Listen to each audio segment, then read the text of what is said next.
हरे कृष्णा। साष्टांग प्रणाम। प्रिय भक्तों, जैसा कि हम अपनी श्रीमद् भगवद गीता का अध्याय 1 कर रहे थे, हमने बहुत से श्लोकों का वर्णन कर चुके हैं। हमने किया भी, और हम आज आगे के श्लोकों को शुरू करते हैं। हम अपना अध्याय शुरू करते हैं। वांछा कल्पतरुभ्यः कृपा सिन्धुभ्यः एव च पतितानां पावनेभ्यो वैष्णवेभ्यो नमो नमः। हरे कृष्ण कृष्ण कृष्ण हरे हरे, हरे राम राम राम हरे हरे। जय गुरुदेव श्रील प्रभुपाद।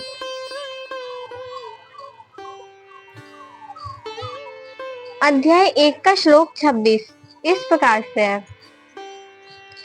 तत्र पश्य स्थितान् पार्थः पितॄनथ पितामहान् आचार्यान् मातुलान् भ्रातॄन् पुत्रान् पौत्रान् सखींस्तथा श्वशुरान् सुहृदश्चैव सेनयोरुभयोरपि। हम 26वें श्लोक का अर्थात विस्तार पूर्वक जानते हैं। अर्जुन जी ने वहां दोनों पक्षों की सेनाओं के मध्य अपने चाचाओं, ताऊओं, पितामहों, गुरुओं, मामाओं, भाइयों, पुत्रों, पौत्रों, मित्रों, ससुरों और सभी शुभ चिंतकों को भी देखा। यानी अर्जुन जी ने वहां जो सेनाओं के पक्ष में थे, वो सब उनके अपने थे। कोई मित्र थे, कोई पितामह थे, कोई गुरु थे, कोई भाई थे, कोई पौत्र थे, कोई उनके ससुर थे, कोई उनके शुभ चिंतक थे, जो वेल विशर्स होते हैं। तात्पर्य हम जानते हैं। अर्जुन जी युद्ध भूमि में अपने सभी संबंधियों को देख सके। वह अपने पिता के समकालीन जो भूरिश्रवा थे जैसे व्यक्तियों को देखा उन्होंने। भीष्म तथा सोमदत्त जैसे पितामहों को देखा। द्रोणाचार्य तथा कृपाचार्य जैसे उन्होंने गुरुओं को देखा, तथा शल्य तथा शकुनी जैसे मामाओं को देखा। दुर्योधन जैसे भाइयों को, लक्ष्मण जैसे पुत्रों को, अश्वत्थामा जैसे मित्रों को तथा कृतवर्मा जैसे शुभ चिंतकों को देखा। वे उन सेनाओं को भी देख सके जिनमें उनके अनेक मित्र थे। यानी वह उन सेनाओं को भी देख सके जिनमें उनके अनेक मित्र थे, जो के फ्रेंड्स थे। इस प्रकार से हमारा श्लोक 26 यहीं से समाप्त हुआ।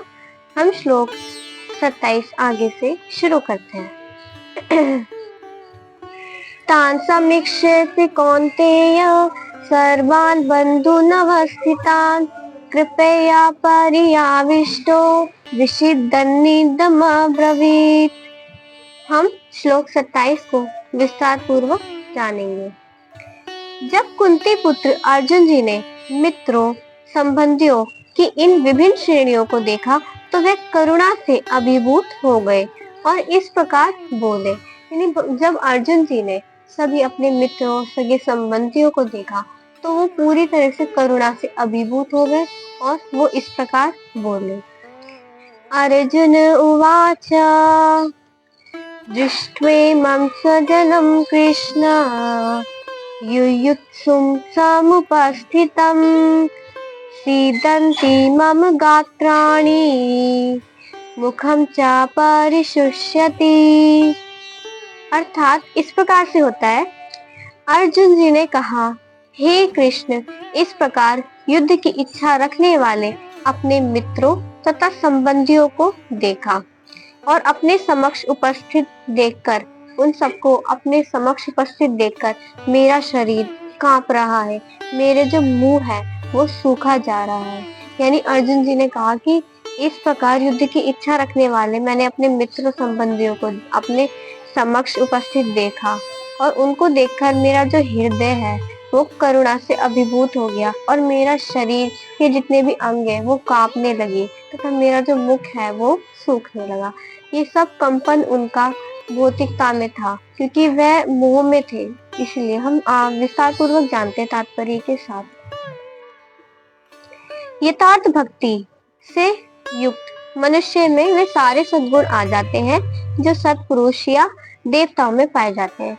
यानी यथार्थ भक्ति, जब हम अच्छे से भगवान की भक्ति करते हैं, निरंतर भगवान की भक्ति करते हैं, तो उस प्रकार से जो मनुष्य होता है, जो भक्ति कर रहा है भगवान की, उसमें सभी प्रकार के सद्गुण आ जाते हैं जो महात्माओं में तथा जो देवताओं में वे गुण पाए जाते हैं, वो सभी गुण मनुष्य में आ जाते हैं यदि वो भगवान का भक्त बन जाता है, अच्छा भक्त जो भगवान को हमेशा याद करता है।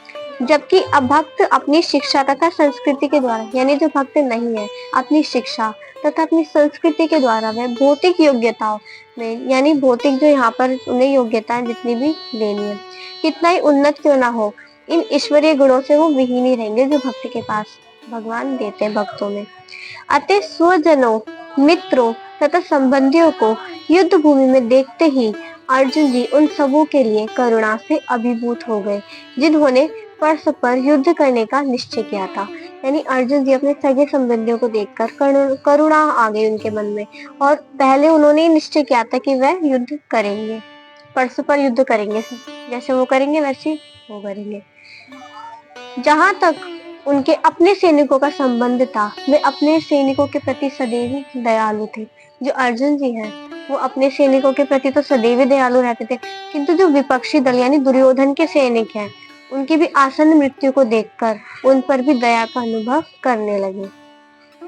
और जब वह इस प्रकार उन्होंने सोचा तो उनके अंगों का कंपन होने लगा। जब अर्जुन जी ने इस प्रकार सोचा तो उनके सारे अंगों का कंपन होने लगा, मुख उनका सूख गया। उन सबको युद्धाभिमुख देखकर उन्हें आश्चर्य हुआ।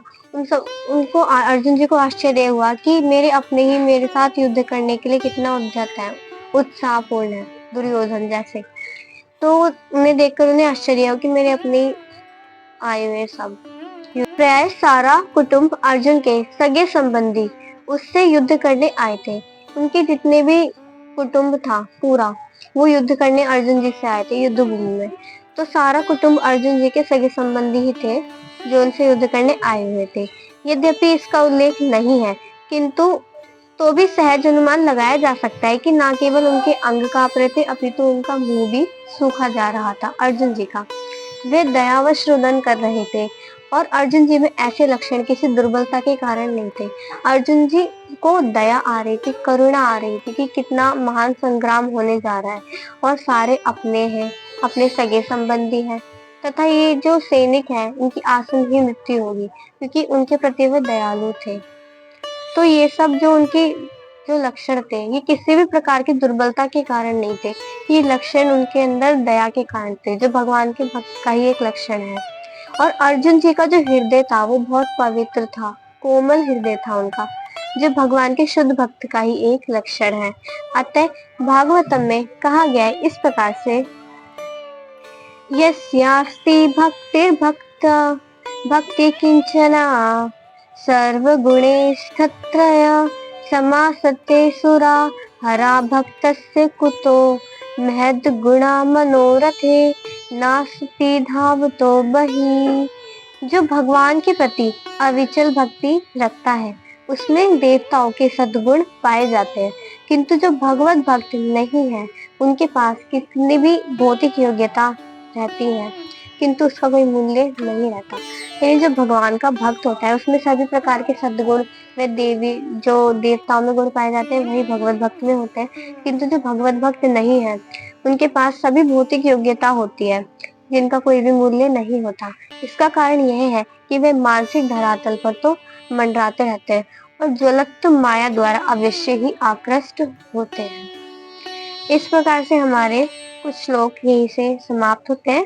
हमने श्लोक 26, 27, 28 आज किया।